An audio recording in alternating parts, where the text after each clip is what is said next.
जय हिंद दोस्तों। बहुत सारे लोगों ने विश्लेषण किया है और उन्हीं सब विश्लेषणों को देख करके मेरा मन अभी तक के संतुष्ट नहीं हुआ।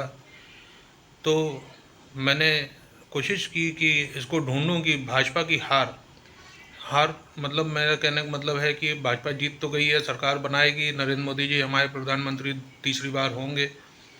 लेकिन हार मैं इसको इस वजह से कह रहा हूँ कि जो हम लोगों को लग रहा था कि इतना अच्छा काम करने के बाद हम लोगों को वोट तक नहीं मांगना पड़ेगा, और उसके बावजूद भी नरेंद्र मोदी जी ने 300 या उससे और ऊपर रैलीज की और लोगों तक के उन्होंने अपनी रीच बढ़ाई।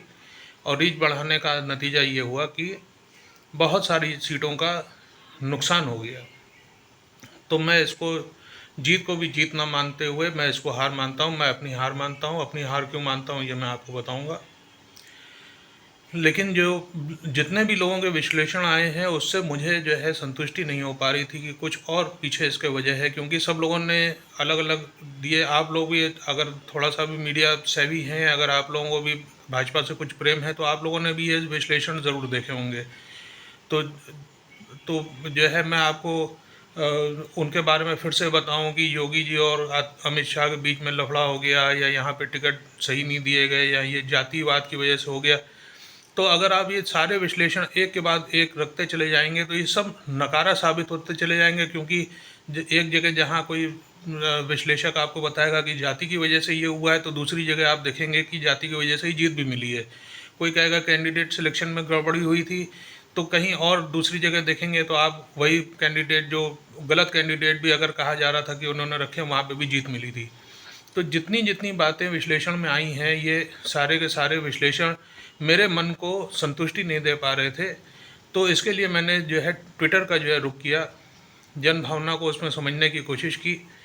और जो है काफ़ी कोशिश के बाद मुझको ये समझ में आया, क्योंकि मेरा मन अभी तक के जो है अयोध्या और काशी से नहीं भर पा रहा था। मैं अयोध्या और वाराणसी सीट जो है, जो अयोध्या सीट है जिसके ऊपर श्री राम मंदिर अभी अभी ताज़ा हाल ही में बना है, देश की बहुत सारी सेंटिमेंट्स उसके साथ जुड़ी हुई हैं, और बहुत आप लोगों को पूरी राम राम मंदिर की पूरी कथा पता है, मुझे दोहराने की ज़रूरत नहीं है। और दूसरी सीट है वाराणसी, जो कि वाराणसी में इतना ज़्यादा विकास हुआ है। यहाँ पे तो जातिवाद का भी मैटर नहीं था क्योंकि नरेंद्र मोदी थे।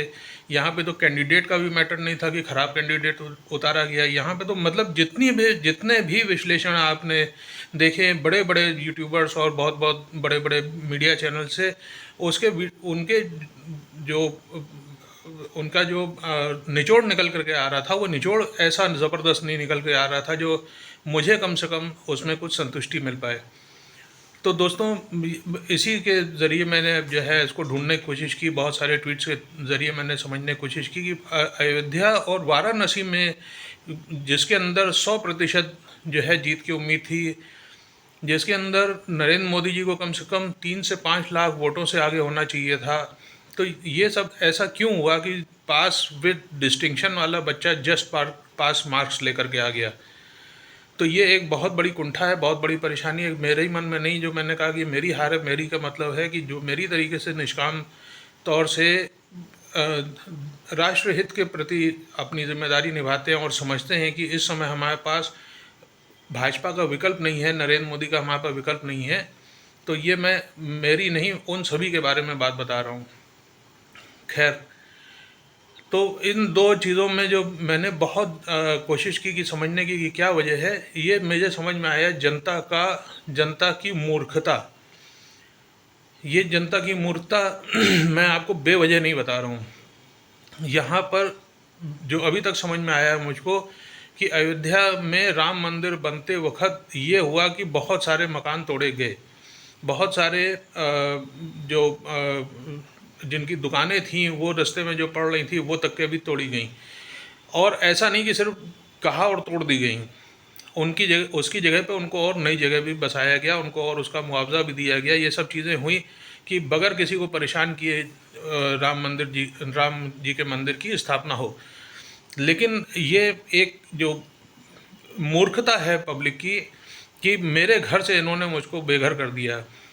और मैं समझता हूँ ऐसे कई मूर्ख होंगे और सेंटिमेंट्स भी जुड़े होते हैं, इसको मैं पूर्ण मूर्खता के श्रेणी में नहीं रख रहा हूँ।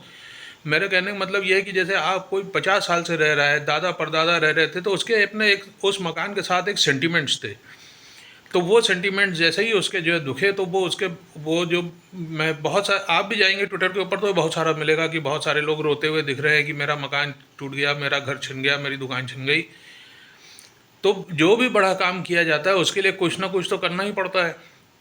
काशी के केस में, वाराणसी के केस में भी मुझको यही सीधे सीधे नज़र आ रहा है कि लोगों के अंदर इस तरीके की अपने एक इमोशनल अटैचमेंट था, या ये जाहिलियत थी, और उस जाहिलियत की आग को जो विपक्ष है इसने बहुत अच्छी तरीके से हवा दी।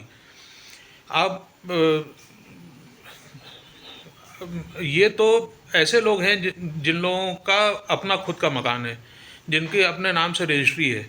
मैं आपको बता रहा हूँ, अपने ही क्षेत्र की बात बता रहा हूँ, जहाँ पे कुछ अतिक्रमण जो हुए हैं, उन अतिक्रमण में यहाँ से हटाने के लिए बहुत बड़ी मुहिम हुई और बहुत मतलब काफ़ी मेहनत लगी, और एक किसी जो अध्यक्ष थे उनको अपने 6 साल तक के अपनी अपनी दुकान तक को छोड़ना पड़ गया, और उसके बाद उन्होंने काफ़ी जो है जो हमारे यहाँ के सांसद थे उनसे काफ़ी जो है प्यार व्यवहार बनाया, और आखिर में नतीजा जो है सिफर निकला। सिफर क्यों निकला? क्योंकि ये जो अतिक्रमणकारी हैं इनके कारण ही ये नेताओं के वोट्स हैं, और अगर ये इनको जो है नेता धकेलता है तो उसके वोट भी धकेल जाते हैं। तो ये तो जो नाजायज़ लोग हैं उनको हटाने में ही इतना जो है समय लग रहा है। ये बात मैंने आपको इसी वजह से बताई। तो जो नाजायज़ लोग हैं जिनके ऊपर हाई कोर्ट तक का हुक्म आ चुका है कि भाई इनको हटाइए, यहाँ से सफ़ा कीजिए, बहुत ज़्यादा परेशानी है, आवागमन में बहुत परेशानी है, तो वहाँ तक भी जो है आप समझ लिए कि जो सांसद थे वो अपना कदम बढ़ाने से डर रहे थे। और यहाँ पे ये हुआ है कि कदम बढ़ा, और बढ़ना ज़रूरी भी था। ऐसा कोई भी हिंदुस्तान में, पूरे विश्व भर में कोई ये नहीं कह सकता कि ये काम जो हुआ है वो ठीक नहीं हुआ या नहीं होना चाहिए था। कुछ ना कुछ लोगों को तकलीफ़ आती है जब भी कोई चीज़ होती है।